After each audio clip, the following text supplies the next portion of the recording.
No me propuse cuestionar siglos de registros genealógicos aceptados. Estaba investigando matrimonios reales europeos, trazando a los sospechosos habituales, los Habsburgo, los Romanov, los Tudor, cuando noté algo extraño. No una sola anomalía, no un documento aislado, sino un patrón de conexiones ausentes que una vez que lo ves, ya no puedes dejar de verlo. Los árboles familiares oficiales se presentaban como una cadena ininterrumpida.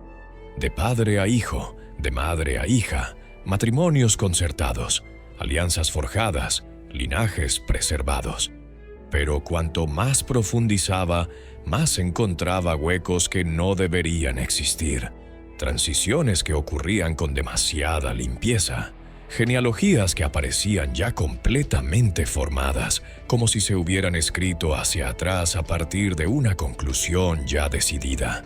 Y ahí es donde el patrón en cuestión se vuelve imposible de ignorar. Hola, me llamo Don Javier y me interesa mucho la historia. Por favor, escriban en los comentarios desde dónde están viendo esto. Es muy interesante. Ahora, volvamos a nuestra historia. Empieza con un ejercicio sencillo. Abre cualquier árbol genealógico de una gran familia real europea de los siglos XVIII o XIX. Sigue las líneas maternas. Ahora pregúntate, ¿de dónde venían estas mujeres antes de casarse con dinastías conocidas? La explicación oficial nos da nobleza menor, primos lejanos, princesas de principados alemanes tan pequeños que apenas merecían un punto en los mapas contemporáneos. Pero aquí está lo más extraño. Cuando intentas rastrear la ascendencia de estas mujeres apenas 2 o 3 generaciones hacia atrás, la documentación se vuelve sorprendentemente escasa, no incompleta. Escasa, como si sus historias comenzaran en el mismo instante en que se volvían útiles para la narrativa. Considera los matrimonios que consolidaron el poder por toda Europa en el siglo XVIII. Nos dicen que esas uniones eran estratégicas, políticas, calculadas al detalle. Y, sin embargo, las novias a menudo aparecían con una documentación mínima de linaje. Se casaban dentro de las familias más documentadas de la historia humana, y luego sus orígenes se convertían en un hecho incuestionado. Nadie preguntaba, nadie verificaba.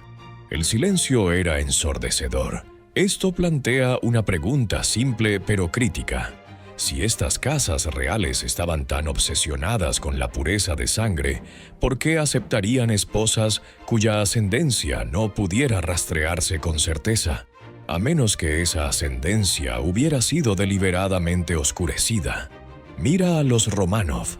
La historia oficial nos dice que descienden de la dinastía Rurik, una línea de sucesión limpia que se remonta siglos atrás. Pero cuanto más me metía en los registros genealógicos, más encontraba transiciones que parecían gestionadas, construidas. La documentación existe, sin duda. Certificados de matrimonio, registros de nacimiento, anuncios de la corte. Pero, ¿qué hay del linaje en sí?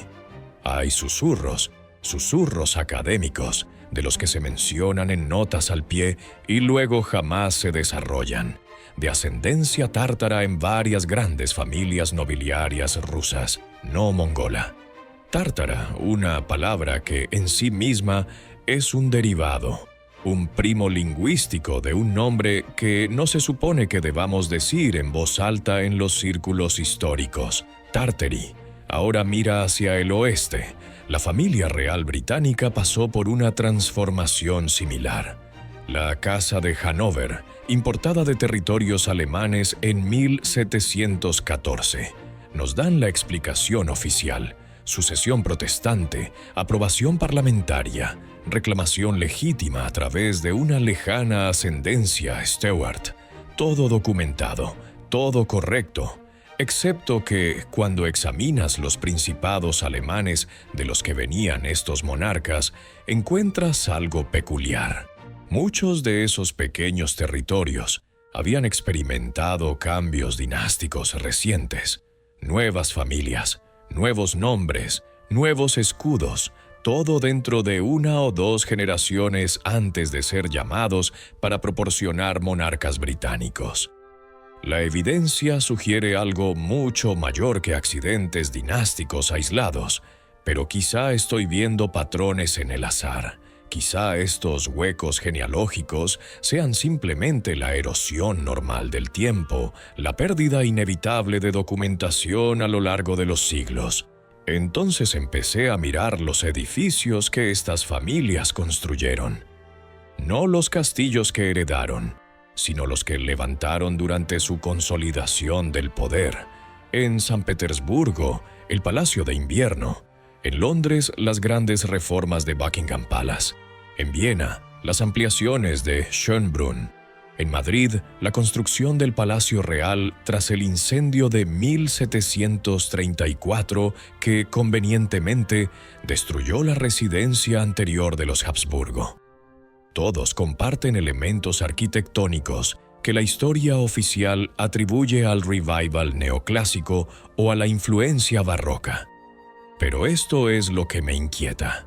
Estos edificios no solo comparten elecciones estilísticas, comparten rasgos técnicos específicos, métodos constructivos, sistemas proporcionales, matemáticas decorativas.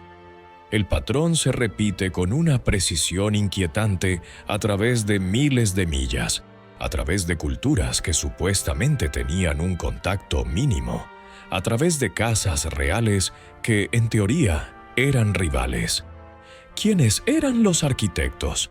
Nombres distintos en países distintos, desde luego. Pero cuando intentas rastrear dónde se formaron esos arquitectos, dónde aprendieron a construir a una escala tan masiva, con una uniformidad tan consistente, el rastro se enfría. No en todas partes, solo en los puntos críticos, justo donde ese conocimiento habría sido transmitido. Si estás encontrando valor en esta investigación, te animo a explorar estas conexiones arquitectónicas por tu cuenta. La evidencia se oculta a simple vista. Ahora hablemos de mapas, porque los mapas no mienten de la manera en que pueden mentir las palabras. Muestran lo que se sabía, lo que se creía, lo que existía en la mente de quienes los dibujaban. Abre mapas de Asia de los siglos XVII y XVIII, mapas franceses, neerlandeses, británicos. Mira el vasto interior rotulado como Tartary o Grand Tartary o Tartaria. No una región pequeña, no una nota al pie. Un territorio enorme que se extiende desde el mar Caspio hasta el Océano Pacífico, desde Siberia hasta las fronteras de China. No eran mapas especulativos, eran mapas comerciales, mapas militares, mapas dibujados por cartógrafos que se jugaban la reputación en la precisión, porque comerciantes y generales dependían de esa precisión. Y en muchos de estos mapas encontrarás algo fascinante, símbolos que indican ciudades, rutas comerciales y, sí, cortes reales, múltiples cortes reales a lo largo del territorio tartario, como si no fuera una colección de tribus errantes, sino una sociedad organizada con estructuras de gobierno. Luego, a lo largo de finales del siglo XVIII y principios del XIX, la etiqueta cambia. Tartary se convierte en Rusia en el oeste, se convierte en la China Qing en el este, se convierte en territorio otomano y queda sin nombre en medio. Cuanto más miraba, más tenía que preguntar, ¿a dónde se fue la gente? No la tierra. Podemos ver cómo la tierra se redistribuye en los mapas. La gente, las cortes reales, esas estructuras de gobierno que los mapas anteriores señalaban, ¿a dónde fueron? Esto es lo que más me inquieta. Cuando los imperios caen, tenemos periodos de transición. Tenemos documentación del colapso. Roma no desapareció de la noche a la mañana. Tenemos siglos de su declive meticulosamente registrados. Los bizantinos dejaron volúmenes de testimonio histórico sobre sus últimos días. Incluso la fragmentación del imperio mongol está bien documentada. Pero Tartary, si existió como sugieren estos mapas, debería tener documentación de transición, tratados de disolución, disputas de sucesión, refugiados, movimientos de resistencia, algo. En cambio, obtenemos silencio. Y dentro de ese silencio, obtenemos nuevas familias reales con genealogías sospechosamente recientes reclamando territorios que, una generación antes, los mapas rotulaban como tartarios. Aquí la explicación oficial se derrumba. Nos dicen que Tartary era solo un término cajón desastre que los europeos usaban para el vasto interior desconocido de Asia. Una etiqueta cartográfica, no una entidad política real. Pero esa explicación nos exige creer que cartógrafos europeos, lo bastante sofisticados como para cartografiar con precisión líneas costeras, rutas comerciales y fronteras territoriales en otros lugares, de pronto se volvieron vagos e imprecisos solo cuando se trataba de la mayor masa terrestre de sus mapas, que dibujaron fronteras, marcaron ciudades, indicaron cortes reales, todo para algo que en realidad no existía como entidad cohesionada. ¿Te parece razonable? Ahora llegamos al aspecto más inquietante. La cuestión del linaje no es solo histórica, es genética. Tenemos pruebas genéticas. Ahora podemos rastrear la ascendencia a través del ADN, confirmando o refutando afirmaciones genealógicas que antes dependían únicamente de documentos. Entonces, ¿por qué no ha habido un estudio genético exhaustivo de las familias reales europeas que mapee su ascendencia real? No la ascendencia reclamada, sino la herencia genética real. Existen algunos estudios, sí, pequeños, dirigidos, pero nunca un mapeo completo de los linajes reales usando técnicas genéticas modernas. ¿Por qué no? Estas familias están obsesionadas con su herencia, con probar su legitimidad, con documentar su derecho divino a gobernar, a menos que haya algo que no quieran que se encuentre. Considera lo que las pruebas genéticas han revelado sobre poblaciones antiguas. Ahora sabemos que grupos que creíamos aislados y puros en realidad estaban mezclados, mostrando marcadores genéticos de continentes lejanos. Sabemos que los linajes de sangre puros son un mito, que la humanidad es un tapiz de mezcla y migración. Entonces, ¿qué mostraría un estudio genético exhaustivo de la realeza europea? ¿Qué marcadores podrían aparecer que no encajen con las genealogías oficiales? ¿Qué firmas genéticas de Asia Central o de Siberia podrían emerger en familias que reclaman un descenso puramente germánico, francés o británico? Y ahí es donde el silencio se vuelve ensordecedor otra vez. Las mismas familias que encargan estudios de su arte, sus archivos, sus palacios, han mostrado una desinteresada notable hacia la verificación genética de sus linajes. No por qué, no cuándo, no bajo qué circunstancias, sino cómo. ¿Cómo suprimir la curiosidad sobre tus propios orígenes en una era de descubrimiento genético? A menos que ya sepas qué mostrarían los resultados. Antes de descartar esto como especulación, déjame mostrarte algo específico. Ve a Viena. Ponte frente al Palacio de Schönbrunn. Ahora ve a San Petersburgo. Ponte frente al Palacio de Invierno. Ahora ve a Pekín, a los edificios exteriores de la ciudad prohibida. ¿Qué notas? No solo estilos arquitectónicos similares, sino exactamente los mismos sistemas proporcionales, la misma relación entre altura y anchura, las mismas proporciones en la colocación de las ventanas, los mismos principios matemáticos gobernando las relaciones espaciales. Esto no es coincidencia. Esto es conocimiento transmitido, conocimiento técnico específico sobre construcción a gran escala, sobre distribución de cargas, sobre crear la impresión de poder mediante la arquitectura, Y aquí está el detalle crítico. Cualquiera de estos edificios fue construido o modificado de forma significativa durante la misma ventana temporal estrecha, a principios y mediados de los años 700. El mismo periodo exacto en el que Tartary estaba desapareciendo de los mapas y nuevas dinastías estaban consolidando poder. La historia oficial nos dice que estas similitudes se deben a arquitectos viajeros, a tendencias estéticas compartidas, a la influencia de Palladio u otros maestros clásicos. Pero esa explicación requiere una coordinación increíble. Requiere que arquitectos de imperios distintos, supuestamente rivales, adopten de manera independiente no solo estilos similares, sino sistemas matemáticos idénticos para construir a gran escala en múltiples capitales simultáneamente. Y hacer todo eso mientras sus familias patrocinadoras supuestamente competían por la supremacía. Y solo estoy haciendo la pregunta aquí, ¿no eran rivales? ¿Eran estas familias reales separadas en realidad ramas del mismo árbol ancestral, construyendo en un lenguaje arquitectónico común? Porque ese lenguaje representaba su herencia compartida. Una herencia que necesitaba ocultarse. Necesito que mires otra cosa. La heráldica real.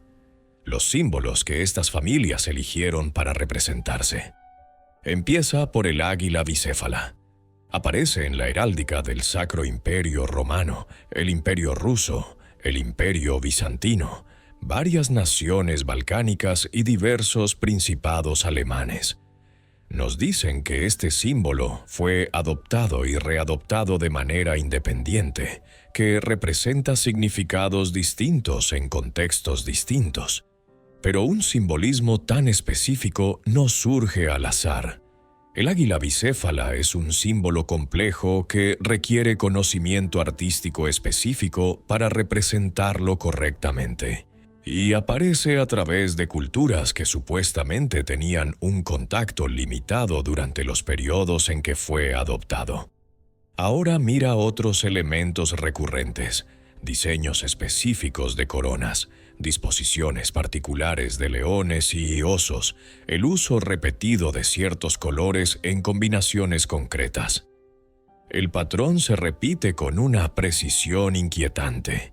Una vez que lo ves, ya no puedes dejar de verlo. Estas familias no estaban simplemente copiándose los deberes.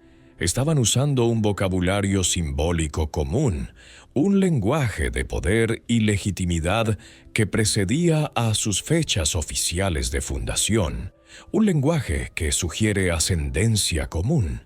Aquí hay algo que no tiene sentido.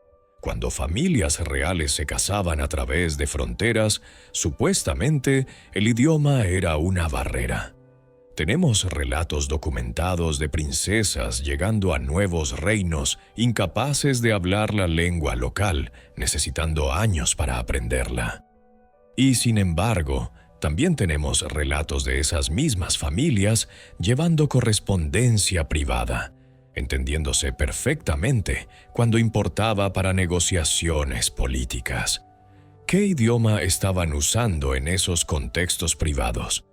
La respuesta oficial es latino-francés, los idiomas diplomáticos de Europa. Pero hay referencias tentadoras en documentos antiguos a otros idiomas usados en ciertos contextos reales, idiomas descritos como antiguos o tradicionales pero nunca especificados. ¿Y si hubiera una lengua franca entre estas familias que no fuera francés ni latín? Un idioma de su verdadera ascendencia común, un idioma que habría revelado demasiado si se usaba públicamente. No afirmo saber qué idioma era ese. Pregunto por qué hay tanta vaguedad deliberada en torno a las prácticas lingüísticas en hogares reales, precisamente durante el periodo en que sus genealogías se vuelven más importantes de establecer. Cuenta los incendios. En serio. Haz una lista de los grandes incendios que destruyeron residencias reales, archivos gubernamentales y registros genealógicos entre 1650 y 1850. El Palacio Real en Madrid, 1734. La Biblioteca del Congreso, 1814. El Crystal Palace, 1936. Los archivos del Estado de Hannover. Múltiples incendios, la mayoría de los registros perdidos. Y esos son solo los famosos.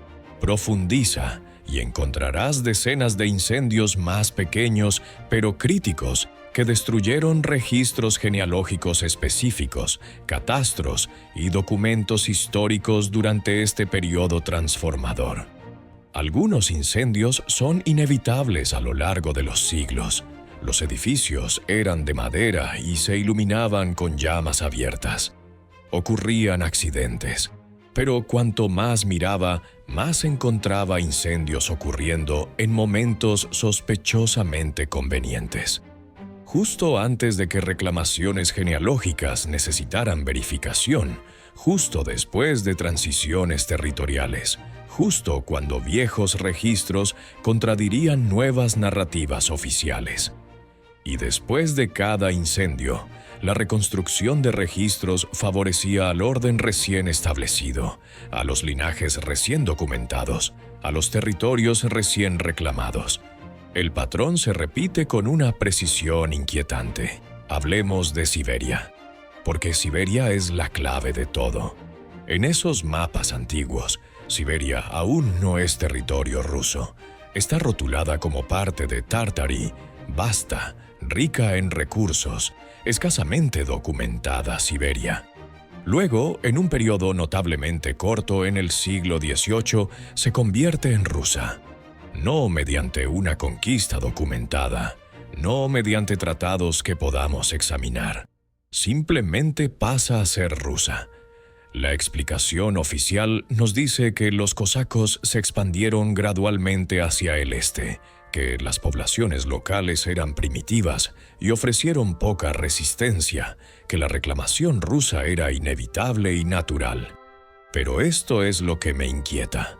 Cuando Rusia sí documentó su expansión hacia Siberia, los registros describen encontrarse con ciudades, no aldeas, ciudades con edificios de piedra, con poblaciones organizadas, con redes comerciales, ciudades que no aparecen en las narrativas históricas modernas, ciudades que supuestamente no dejaron rastro arqueológico pese a serlo bastante sustanciales como para que los contemporáneos rusos documentaran su existencia.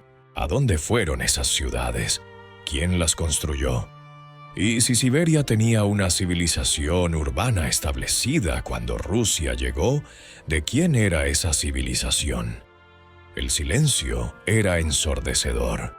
Te he mostrado patrones arquitectónicos que no deberían existir, huecos genealógicos en las familias más documentadas de la historia, evidencia cartográfica de algo vasto que supuestamente nunca existió, y preguntas genéticas que permanecen deliberadamente sin formular. Símbolos e idiomas que insinúan ascendencia común. ¿Qué significa todo esto? Tal vez nada. Tal vez estoy viendo patrones en el azar, conexiones en la coincidencia.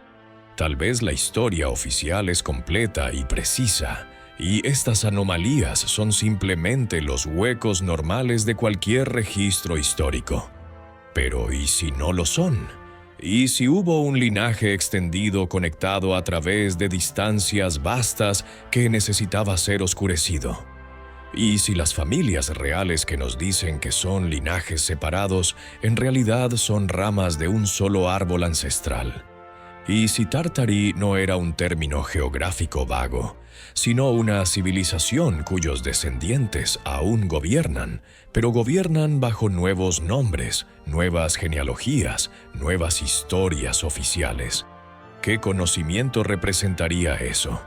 ¿Qué tecnologías? ¿Qué sistemas de organización? ¿Qué comprensión del gobierno a escala continental? ¿Y por qué habría que ocultar ese conocimiento? No tengo respuestas, solo preguntas que se multiplican cuanto más miro. Pero te dejo con esto. La próxima vez que veas un palacio europeo, pregúntate quién lo construyó realmente.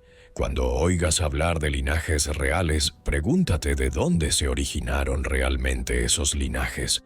Cuando mires un mapa moderno de Asia, pregúntate qué había allí antes de que se dibujaran las fronteras actuales. Y pregúntate por qué no se supone que debamos hacer estas preguntas. ¿Por qué los registros genealógicos se detienen precisamente en el punto en que revelarían algo importante? ¿Por qué los mapas cambian de manera tan completa en tan poco tiempo? ¿Por qué la arquitectura habla un idioma que la historia oficial se niega a traducir? Cuanto más profundizaba, más me daba cuenta de que lo que llamamos historia quizá sea solo la historia que los vencedores acordaron contar. Y en algún lugar, en los márgenes, en los capítulos eliminados, en los incendios y los registros faltantes y las genealogías demasiado convenientes, podría haber otra historia. Una historia sobre quién construyó realmente el mundo que heredamos. Una historia que no se supone que debamos recordar. Pero una vez que lo ves, ya no puedes dejar de verlo.